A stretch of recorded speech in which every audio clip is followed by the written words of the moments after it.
Senhor Deus e Pai, eu quero te exaltar, ó Deus, nessa noite, eu quero te glorificar, porque Tu és bom, Tu és maravilhoso, e porque o Senhor é digno de louvor, de honra. Muito obrigado por esse tempo especial, muito obrigado por esse domingo, Senhor, primeiro dia da semana. Muito obrigado por podermos estar na Sua casa, te exaltando e te louvando.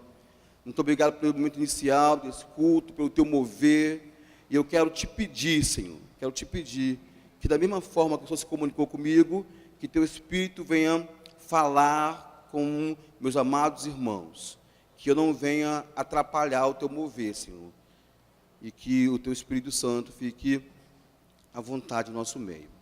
Amém? Se você quiser, você pode deixar o texto aberto, eu vou voltar um pouco mais, para dar sequência aí nos versículos, né? Mas o texto que nós lemos aí de Ezequiel, eu não sou tão bom assim de história, né? Mas eu fiz uma pesquisa breve, um resumo de um resumo, para entender qual era o cenário histórico do momento em que Ezequiel veio com essa profecia, né? E foi num dos períodos mais críticos da história de Israel, período difícil. As palavras desse livro, do livro inteiro, ela percorreu aí um período de mais ou menos 22 anos. E durante esse tempo, a cidade de Jerusalém, ela foi sitiada, ela foi destruída por Nabucodonosor. Foi um momento triste, terrível. O templo de adoração ao Senhor, ele foi queimado, o estado de monarquia, ele chegou ao fim. A população, ela começou a sofrer privações de uma pós-guerra, fome, doença, mutilações, e uma parte da população, elas foram para o cativeiro, foram presas, foram para a Babilônia como escravo. Mais ou menos cerca de 10 mil pessoas foram para o cativeiro. Na verdade, era uma estratégia de guerra, porque tirando uma parte da população e aprisionando, né, você consegue desarticular o restante fica sem pessoas para estar auxiliando aquele motim, a princípio, né, como na visão daquele rei errado. E, na verdade, em Jerusalém, ficaram ali somente os velhos, os mais velhos ficaram ali, e aqueles que eles consideravam aleijados, que tinham algum defeito, que não estava apto para a guerra. Desse grupo que foi para o exílio, que foi para a Babilônia, havia um sacerdote que foi junto, e era Ezequiel, que foi para lá. Então, o ambiente da onde sai essa profecia é um ambiente de prisão, é um ambiente de cativeiro. Então, ele é conhecido como o profeta do cativeiro. O livro inteiro de Ezequiel, nos primeiros 33 capítulos, o profeta vem com uma palavra dura, confrontando o pecado e declarando o juízo de Deus sobre a nação israelita por ter se desviado e pecado contra Deus, contra o Senhor. Agora, quando chega no capítulo 37, que nós fizemos menção, que é o foco da mensagem de hoje, o profeta, ele vem com uma mensagem diferente. Ele vem com uma mensagem de esperança para aquele povo que estava sofrido e que havia recebido o castigo, recebido o juízo de Deus. Depois da queda de Jerusalém, o povo começou a se espalhar, além de alguns foram para o cativeiro antes, depois veio a segunda invasão de Jerusalém, e cada um foi para um canto, se espalhou-se para o mundo inteiro. E a profecia, que nós lemos aqui o verso primeiro, ela é simples e objetiva. Ela é bem objetiva. A nação de Israel, que se encontrava morta, um dia seria trazida de volta. Morta por quê? Porque não estava na sua nação, ela estava espalhada, e com dor, com mágoa, com sofrimento, sentindo um pouco inferior. Então a profecia é que um dia esse povo, que era considerado como ossos secos, voltaria para a sua nação, para a sua cidade. E essa profecia sustentou esse povo por anos. Na verdade, ao longo dos séculos, essa profecia ecoava nos ouvidos dele, das gerações que iam chegando, que um dia o Senhor iria trazê-los de volta. Me chega a Segunda Guerra Mundial. E nesse período, havia mais ou menos 9 milhões de judeus espalhados por toda a Europa. 9 milhões. Desses 9 milhões, 6 milhões eles foram assassinados no genocídio conhecido como Holocausto, promovido por um dos líderes nazistas, Adolf Hitler. Muitos morreram. Aqueles que não morreram ficaram com aquela dor, mais peso ainda. E logo depois da guerra, em 1948, Israel, numa articulação da ONU, volta a ser um Estado, volta a ser uma nação, e o povo começa a voltar para Israel, cumprindo-se a profecia que dizia que o povo iria voltar. Então a profecia é uma profecia para Israel. Aquele povo que anteriormente começou a ficar desesperançoso, sem uma perspectiva de a nação se reerguer, começaram a voltar, começaram a ter esperança e voltaram a lembrar de novo. Havia uma profecia de que um grande vale de ossos secos iria se reerguer, iria voltar. Estava se cumprindo o quê? A profecia de Ezequiel. Judeus espalhados por mais ou menos 87 países retornaram. Há uma relevância teológica nisso aqui, né? Ezequiel ele focaliza a sua mensagem no povo de Israel, o povo que ele falava que era o povo santo, do templo santo, da cidade santa e da terra santa. Portanto, Israel, ao contaminar o culto, Israel, ao pecar, Israel, a cometer erros, contaminou a nação inteira, provocando assim o quê? A ira e o juízo de Deus. A mensagem de Ezequiel, ela é uma mensagem escatológica também. Na verdade, o cenário, ele aconteceu há mais de 2.500 anos atrás, mas você percebe que aquele quadro, o cenário daquela época, ele está atual ainda, acontece ainda hoje. O que acontecia lá está acontecendo hoje. Por exemplo, havia no meio deles uma incerteza quanto ao futuro. Se eu parar para conversar com alguns aqui, vai estar na mesma situação. O que será amanhã? O que eu vou fazer amanhã? Como será o futuro?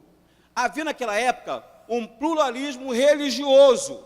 O povo ia para várias religiões. O que acontece hoje? Tem religiões para tudo que é gosto. Havia uma corrupção institucional. O que há hoje? Corrupção espalhada por tudo que é lugar. Havia uma fé desordenada. O que há hoje? Fé aí totalmente bagunçada. Fé em vassoura santa, em lenço e por aí vai. Havia naquela época falsos profetas. O que há hoje? Falsos profetas. E os profetas que queriam viver uma vida correta, eles eram calados, acabavam por ficar fechados. Vou calar minha boca, senão vai acontecer a mesma coisa comigo. Quantos profetas calados existem hoje? Que eu vi que tem uma direção de Deus para pregar a verdade, pregar contra o pecado, pregar juízo, e acabou se calando, parou. Naquela época, havia vários santuários corruptos. O que há hoje? Havia um excesso de idolatria. O que há hoje? Havia uma banalização do pecado. O que há hoje? Então, diante da semelhança dos problemas de hoje, né, com aquela época, eu olho como se fosse um espelho. Essa profecia aqui para mim é um espelho, né? E então eu entendo que ao analisar pormenores dessa profecia que foi gerada e designada ao povo de Israel, eu posso buscar nela base para uma restauração pessoal no ano de hoje. Amém? Então, eu queria buscar isso com vocês. É um resumo para entendermos. A palavra profética para Israel marca que tem efeito em nossas vidas ainda hoje. Vamos agora ler o texto por completo. Amém? Então, vocês estão comigo aqui? Amém?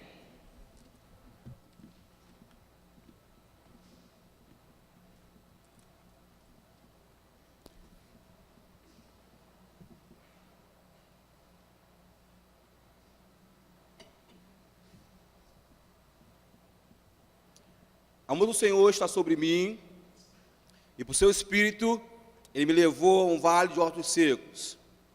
Ele me levou de um lado para o outro, e pude ver que era enorme o número de ossos no vale, e que os ossos estavam muito secos. Ele me perguntou: filho do homem, estes ossos poderão tornar a viver? E eu respondi: ó soberano Senhor, só tu sabes. Então ele me disse: profetize a esses ossos e diga-lhes: ossos secos, ouçam a palavra do Senhor.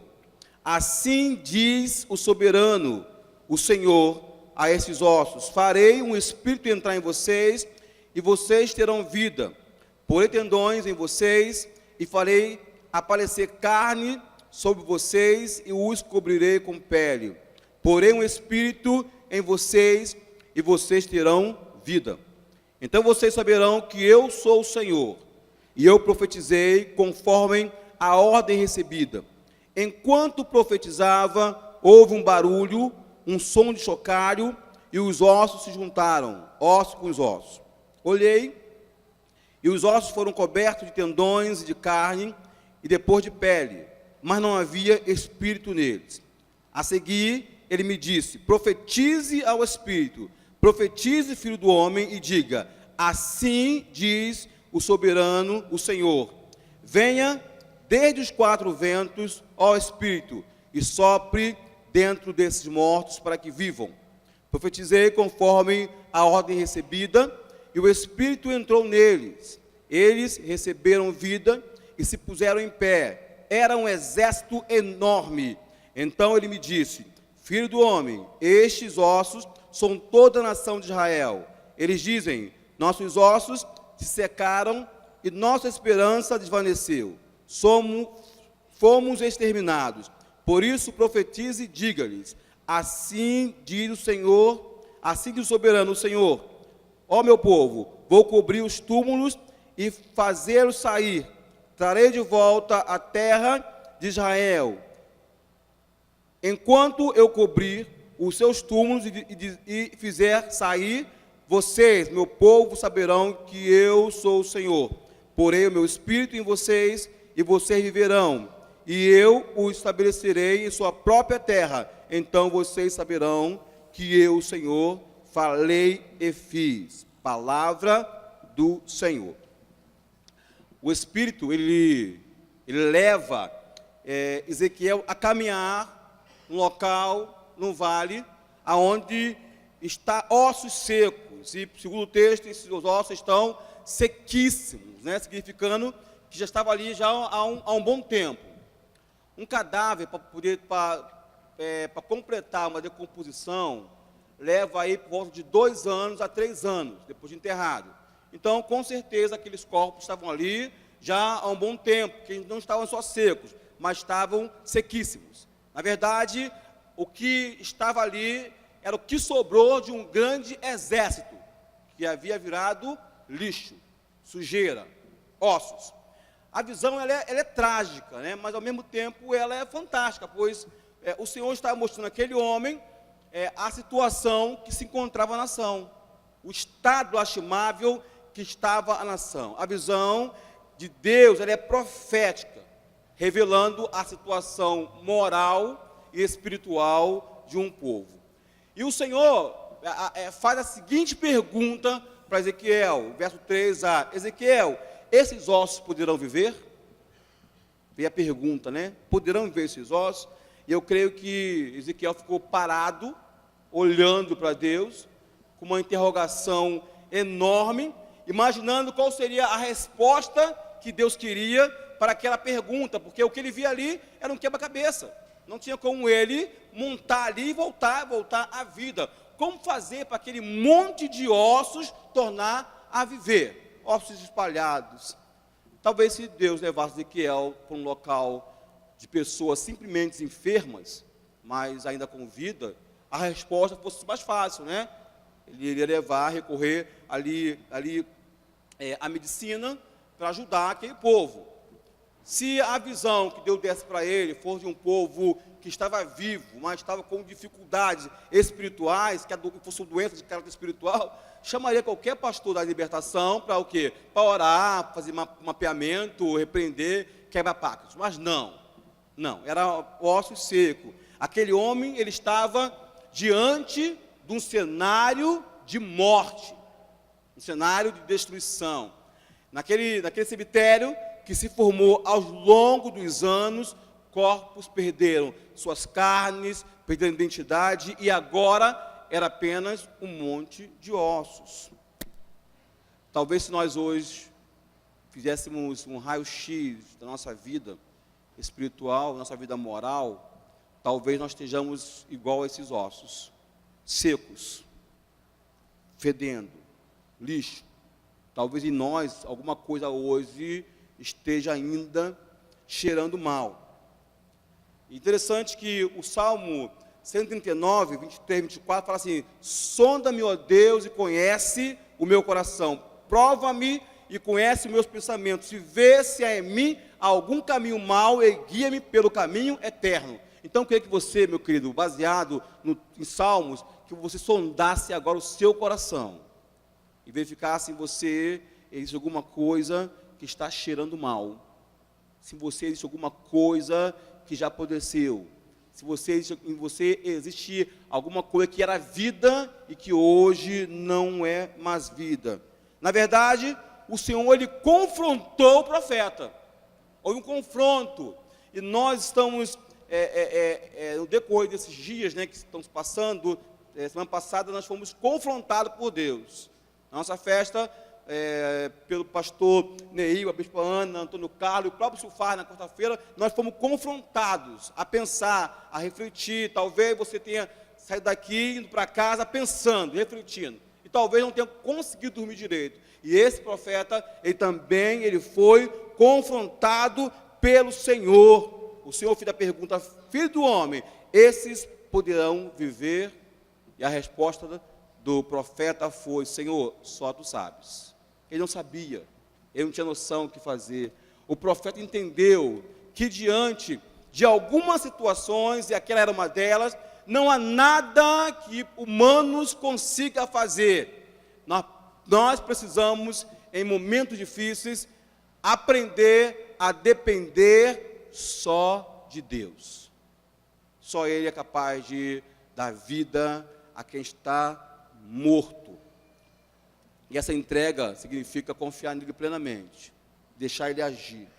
O nosso Deus poderoso, na pessoa do seu Filho, ele foi capaz de dar vista a cegos, fazer com que aleijados andassem. Imagine o que ele não pode fazer comigo e com você. Imagine o milagre que ele não pode operar em nossas vidas. E dando sequência aqui, a ordem de Deus para o profeta foi: profetize. No verso 4, ele diz assim: então o Senhor me disse, profetize a esses ossos e diga-lhes: ossos secos, ouçam a palavra do Senhor. Nós temos que ouvir a palavra do Senhor, e temos que profetizar. O Senhor chama uma geração de profetas. Você foi chamado como profeta de Deus. Profetizar é uma atitude humana, direcionado por Deus. E nós precisamos ter uma postura de coragem e de ousadia para profetizar no meio de um povo pecador. E nós também somos pecadores. Então a palavra vai confrontar quem está ouvindo e confrontar você também. Dos seus lábios podem sair palavras de bênção e de maldição. E você precisa usar a sua boca como um gerador de bênção para outras pessoas. Provérbios 18, 21a fala: a língua tem poder sobre a vida e sobre a morte. E eu pergunto, quantas vezes nós temos profetizado para a pessoa que está ao nosso lado? Quantas vezes temos profetizado, declarado palavras de bênção para quem nós convivemos, conhecemos? Interessante que enquanto Ezequiel obedeceu ao Senhor, enquanto ele começou a profetizar sobre aqueles ossos, começou a haver um estrondo, ruído, barulho de ossos que se juntavam. Imagine um monte de ossos sem identidade, uma mistura ali de tíbia com fêmur, com rádio, com clavícula, com crânio, começando cada um buscando a sua parte, para se encontrar, e vai o osso batendo. A visão devia ser tremenda em relação a isso, né? Um corpo humano tem 206 ossos, imagine para se encontrar e ali se juntar. E o texto fala que esses ossos foram se encontrando, e depois disso foram crescendo carnes, e foram crescendo juntas, e começou a se formar um grande exército, mediante a palavra do Senhor. Abra sua Bíblia em Efésios, capítulo 4.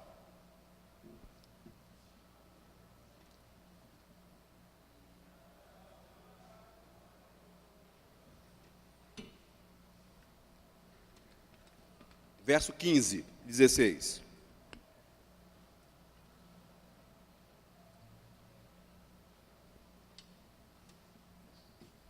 Eu quero aplicar esse conceito do osso juntar com carnes, juntar com juntas, e eu quero aplicar esse conceito à igreja. Paulo, na sua carta, fala: seguindo a verdade e amor, cresçamos em tudo naquele que é o cabeça, Cristo. Dele todo o corpo, ajustado, unido pelo auxílio de todas as juntas, cresce e edifica a si mesmo na medida em que cada um realiza a sua função. O corpo ele vai se juntando, né? Vai se juntando, e ali as juntas vai resolver, ajudar na articulação. Paulo está nos levando a entender que nós somos juntas espirituais para os outros. E assim como igreja, como pessoa, como indivíduo, nós temos como missão, obrigação, consolidar, consolar e fortalecer o corpo. É um ajudando o outro. Não tem como eu crescer sozinho. Eu dependo dos meus irmãos, que são vocês. Não tem como obtermos cura sozinho. Dependemos dos nossos irmãos. Nós somos instrumentos de cura um para os outros. Nós somos esse instrumento de cura um para os outros, né? Mas, infelizmente, assim como Ezequiel, o que nós temos hoje é uma igreja, quando eu falo igreja, eu falo no sentido geral, no sentido amplo, uma igreja formada em sua maioria por um exército sem vida, porque ali formou-se um exército, mas ainda não tinha vida. Havia já um exército formado, mas não havia vida. Uma pergunta para você responder para ti mesmo: quantas vezes nós contribuímos para o crescimento do nosso semelhante? Quantas vezes? Profetizamos, ajudamos. Quantas vezes na semana nós levamos uma palavra de paz, uma palavra de consolo para aquele que sofre? E eu fiquei pensando nisso essa semana. Quantas vezes eu fiz isso? Agora, eu falo com certeza que muitos de nós, nessa semana, usamos as redes sociais para curtir, para compartilhar, para comentar lixo. Lixo. Material contaminado. E nós temos que pensar nisso. Será que nós somos ossos, que o Senhor já deu uma palavra, e que nós nos levantamos, já temos juntas, mas ainda estamos sem vida? O Espírito do Senhor, Ele traz vida. E o texto, os versos de 8 a 10, fala que aquele os tendões se juntaram, os ossos cresceram, mas ainda não havia o quê? O Espírito neles. De nada adiantava aquele monte de carne juntas, sem a unção do Espírito Santo, sem o sopro de vida, dado pelo Senhor. Não adianta nós corremos como igreja de um lado para o outro, não adianta como indivíduo eu vir a todos os cultos, participar de célula, buscar um conselho pastoral, se na minha vida eu não permitir que o Espírito Santo atue. Não adianta, porque é o Espírito que traz vida. Se não houver uma atuação do Espírito Santo em nossas vidas e atitudes, continuaremos como um grande exército, mas totalmente sem vida. Sem vida. Essa palavra, ela nos lembra e nos faz refletir sobre a importância do Espírito Santo na nossa vida, né? E Ele quer caminhar com a gente todos os dias, não só nos cultos, domingo à noite ou quartas-feiras, ou pela manhã e domingo na célula. Ele quer caminhar com a gente todos os dias. De nada adianta nós estarmos aqui, dia após dia, se não houver o mover de Deus. Nós precisamos nos mover no sobrenatural de Deus, no poder sobrenatural de Deus. Eu não sei aqui quanto que conhece carros, né? Eu não conheço muito de marca de carro. Eu não sei qual é o carro, qual é a melhor marca de carro, eu não sei qual é o carro mais caro, não sei. Mas vai que você tenha condições financeiras de comprar o melhor carro, o melhor, o mais caro que tiver, o mais possante que tiver, você comprou ele. E nós sabemos que o carro, ele precisa de combustível para andar. E você não colocou combustível. De que adianta esse carro?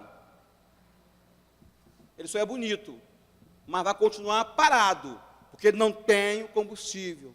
Do que adianta nós estarmos aqui todo domingo bonitos, cheirosos, mas sem ter a unção, o mover do Espírito Santo em nossas vidas? De que adianta? De nada, de nada. Nós temos que entender, eu quero abrir aqui um parênteses, que nós como igreja, nós somos um organismo, como igreja, e somos um organismo vivo, somos o corpo místico de Deus. E como organismo vivo, nós somos um ambiente, um local para gerar fé, para gerar comunhão e para gerar regeneração. É um ambiente. Mas não podemos esquecer que a igreja, além de ser organismo, ela é uma organização. E como organização, nós temos um conjunto de normas doutrinárias. Nós temos, como organização, uma diaconia. São pessoas que servem, que cuidam, que zelam do bem-estar da comunidade, da congregação. Nós cumprimos as obrigações como organização, pagamos impostos, tributos e por aí vai. Como organização, nós investimos em conhecimento para os membros, e vocês sabem que aqui investe nisso. As escolas é uma delas. Tanto o organismo quanto a organização, elas são importantes para nós, para a igreja. Mas, enquanto organismo que deveria promover comunhão, fé, regeneração, a igreja de hoje, a igreja conhecida como pós-moderna, ela tem cometido alguns erros.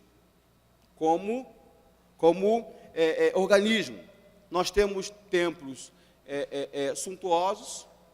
Você pode, se você olhar para o Brasil, aí você vai ver templos que parece que até castelos, com boas acomodações. Isso faz parte, com um ar-condicionado, bem climatizado. Isso aí é bom e é necessário. Mas, enquanto isso, a gente vê pessoas passando necessidade, pessoas passando fome. E talvez ao nosso lado, ou na igreja, ou na família, ou no trabalho, tem alguém passando necessidade. E nós não estamos nem aí para esse grupo. Nós temos no contexto de igreja pregadores que mais parecem atores de telenovela. Cada semana é um visual novo, porque a imagem, ela fala tudo. A imagem, ela vende. Então eu preciso manter uma imagem. As minhas roupas são as mais caras, meu carro é o mais caro, que eu tenho que manter uma imagem. A maioria dos nossos sermões, infelizmente, para agradar o público ouvinte, ela não confronta pecado, ela não confronta injustiça, ela não prega sobre transformação. E aquele que está ali ouvindo, se ele for confrontado no seu pecado, a primeira coisa que ele faz é correr. Se for confrontado numa célula, ele vai querer trocar de célula.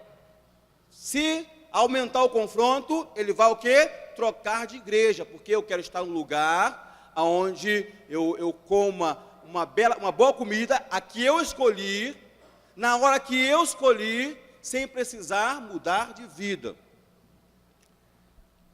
Como igreja do Senhor, nós achamos que temos vidas, mas infelizmente uma boa parte já está morta.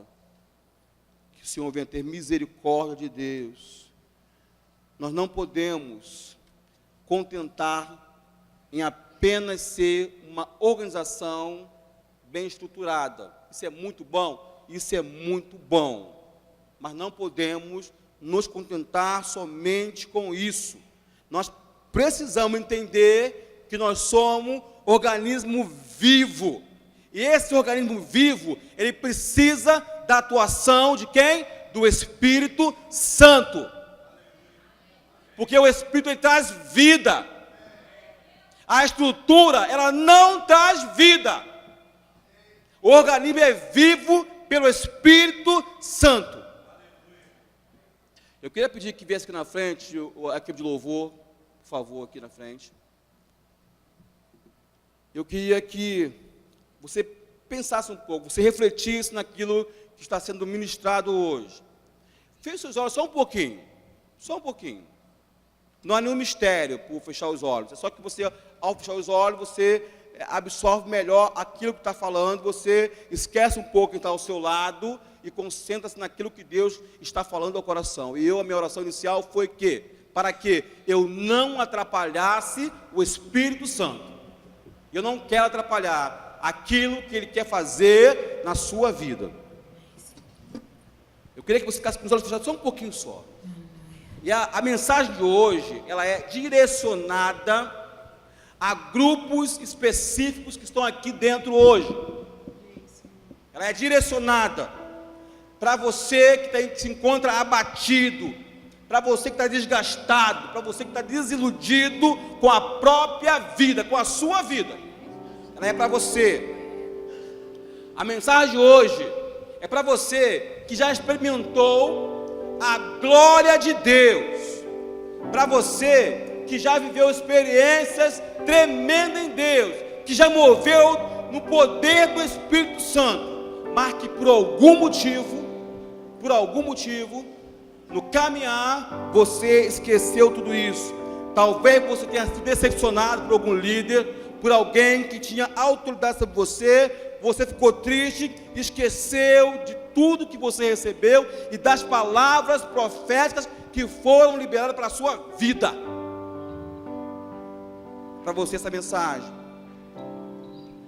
é para você que já se desgastou no ministério e por não ver os resultados esperados, você resolveu agora parar, só observar, não fazer mais nada, prefere apenas ficar sentado assistindo os acontecimentos futuros. É para você que não tem coragem de falar, mas que deixou de acreditar em Deus, e está vindo na igreja, inclusive hoje, apenas para cumprir uma formalidade. Aí você está aqui hoje. É para você que age no dia a dia como se não precisasse de Deus. Age dia após dia pelas próprias forças, pelos próprios desejos, pelos próprios interesses pessoais. A mensagem é para você que nunca sentiu o toque do Espírito Santo. É para você hoje. Fiquemos de pé em nome de Jesus.